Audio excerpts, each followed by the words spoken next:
What if everything you've been doing to try to manifest is the very reason why it's not showing up? What if the affirmations, the scripting, the visualizing, the checking, the waiting, the trying? What if all of it is just spinning in circles because it's built on one false belief? That something outside needs to change before you can feel different inside. That was the belief I was carrying, even while reading all the right books, even while nodding along to Neville Goddard's words, even while convincing myself I was doing the work. But after reading all 15 of Neville's books, not just skimming, but obsessively highlighting, rereading, testing, applying, something finally clicked. And it wasn't what I expected. It wasn't a better technique. It wasn't a new method. It was actually something Neville had been saying over and over again in every single lecture and every single book. But I kept missing it, because I was too busy looking for something I could do, when all he ever wanted to show was who I already am. And that right there, that tiny shift, is what made everything finally start to move effortlessly. So if it feels like manifestation is hard, or slow, or inconsistent, I promise it's not because something's wrong with the process. It's just that the entire process gets misunderstood. Not because of the teaching, Neville was clear, but because the mind is so trained to chase results that it forgets the power was never in the chase. It was always in the stillness, the decision, the identity. So in this video, I'm going to walk through the biggest truths I discovered after reading all 15 books. I'm going to break down what actually works. And it's not going to be about saying the right words or thinking perfect thoughts or acting like everything's okay when it's not. It's going to be about remembering the one thing that changes everything. The state you're in creates the world you're in. And the moment you stop chasing what you want and start living from the place where it's already yours, the world starts responding in ways that feel almost unfair. Not because it's magic, but because that's how this works. That's how it's always worked. You're not here to earn the life you want. You're here to embody it. And when you do, reality has no choice but to shift around you. After reading Neville's books over and over again, one thing became painfully clear: none of them are trying to give more information. They're trying to wake up something that's already been buried under years of conditioning. Every single book, from Feeling is the Secret to The Power of Awareness to Awakened Imagination, is pointing to the same truth, that the only power that creates is the power of imagination. And that imagination is not just some tool to use when you're desperate. It's your true identity. It's who you are. And until that really sinks in, manifestation will always feel like something outside of you, something you have to control, something that might happen if you do enough of the right steps. But the moment you see that it's not about doing more, and instead about being the version of yourself who already has it, something softens, something shifts. Suddenly, you're not visualizing from a place of lack, you're imagining from a place of truth. And that's the difference that changes everything.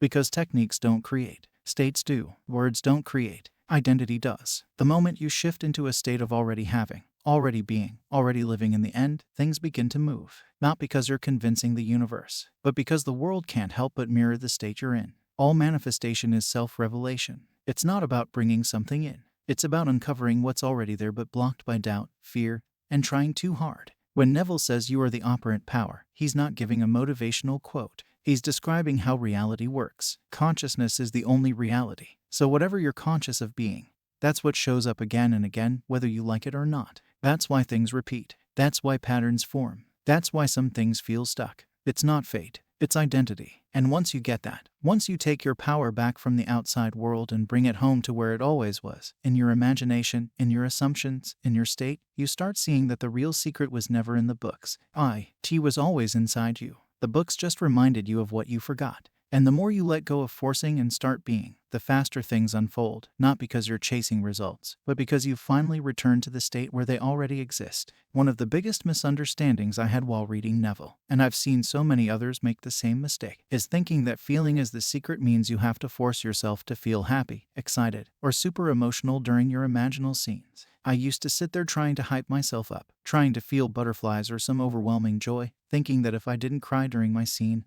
it wouldn't manifest. But that's not what Neville meant. He wasn't talking about some fake, dramatic performance. He was pointing to something much quieter and much more powerful. The inner knowing, the natural confidence, the calm assumption that something is already true. It's not about fireworks. It's about that subtle sense of relief. That feeling of course it's mine. That moment when you stop waiting for it and start resting in it.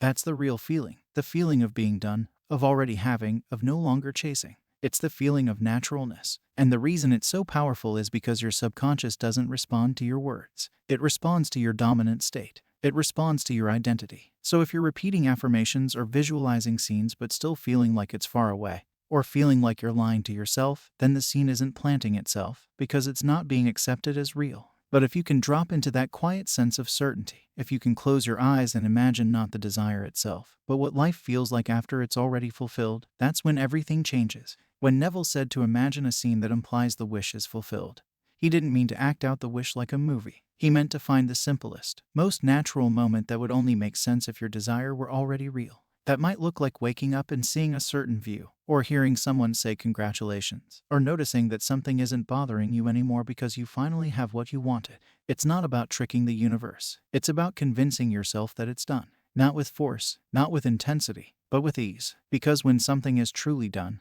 it feels light. It feels natural. And that's the feeling that impresses the subconscious. That's the secret Neville kept pointing to. The one I kept missing until I stopped chasing the emotional high and started chasing the feeling of already being done. And once that became my focus, everything else started catching up. This was the biggest shift of all. Reading Neville's books again and again, the same message kept coming back in different ways. That nothing in the outside world is real by itself. It's only a reflection of the state you're currently occupying.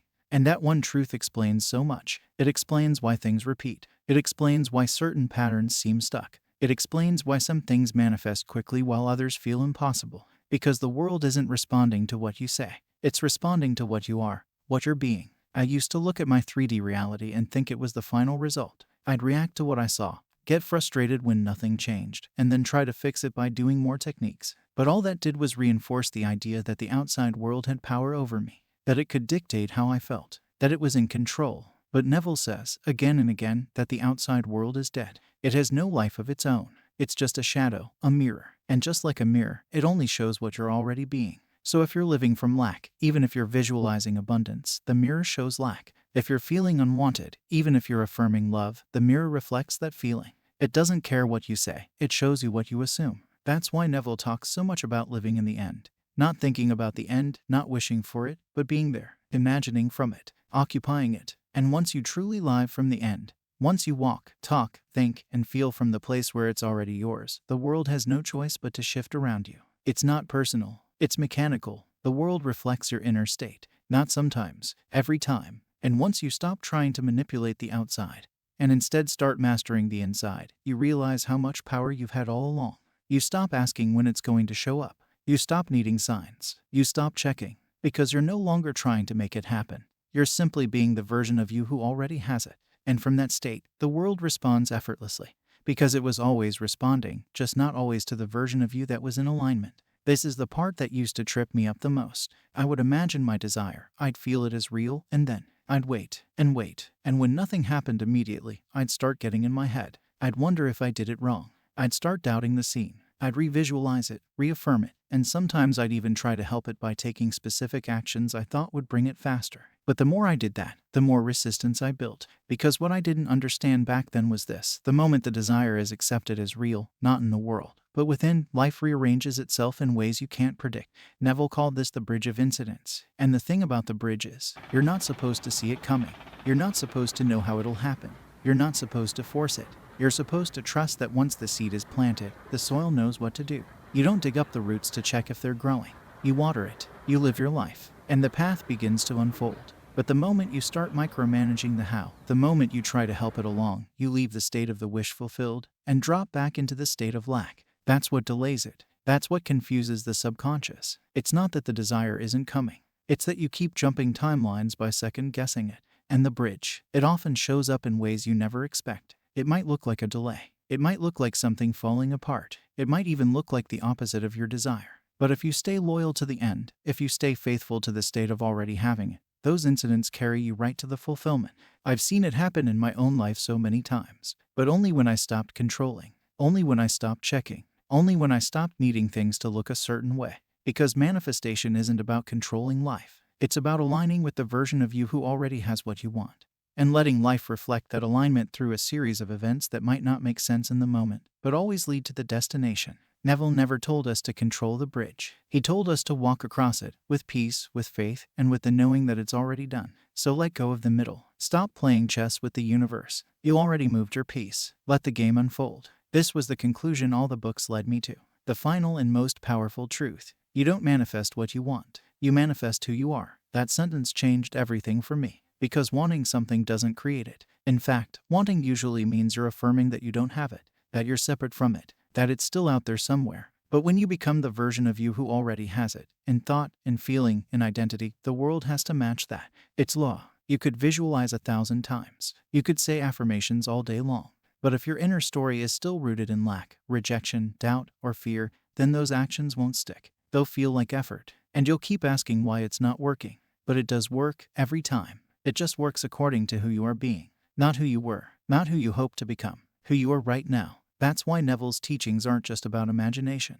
They're about transformation. Not transformation of the world. Transformation of self. Every time you imagine a new reality, you're really being invited to imagine a new version of you, someone who no longer sees the desire as separate, someone who doesn't need to check or chase or force, someone who naturally assumes, naturally receives, and naturally rests in the knowing that it's already done. And that identity shift is what collapses time. That shift is what changes everything. Because when the state becomes stable, the world adjusts, automatically, effortlessly, just like it always has, but now in your favor. So if there's one thing I've learned from reading all these books, one truth I wish I had understood sooner, it's that you already are the operant power. You're not here to try to make things happen. You're here to remember who you really are. And once you remember, once you fully assume the state of already being the version of you who has it, the world cannot help but reflect it.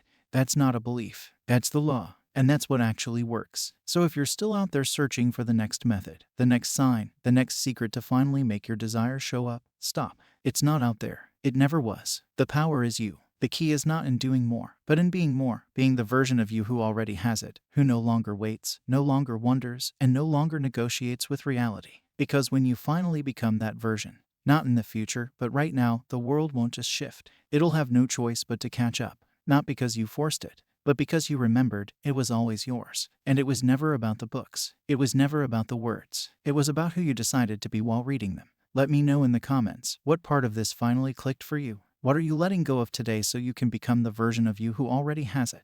I'd love to hear your shift.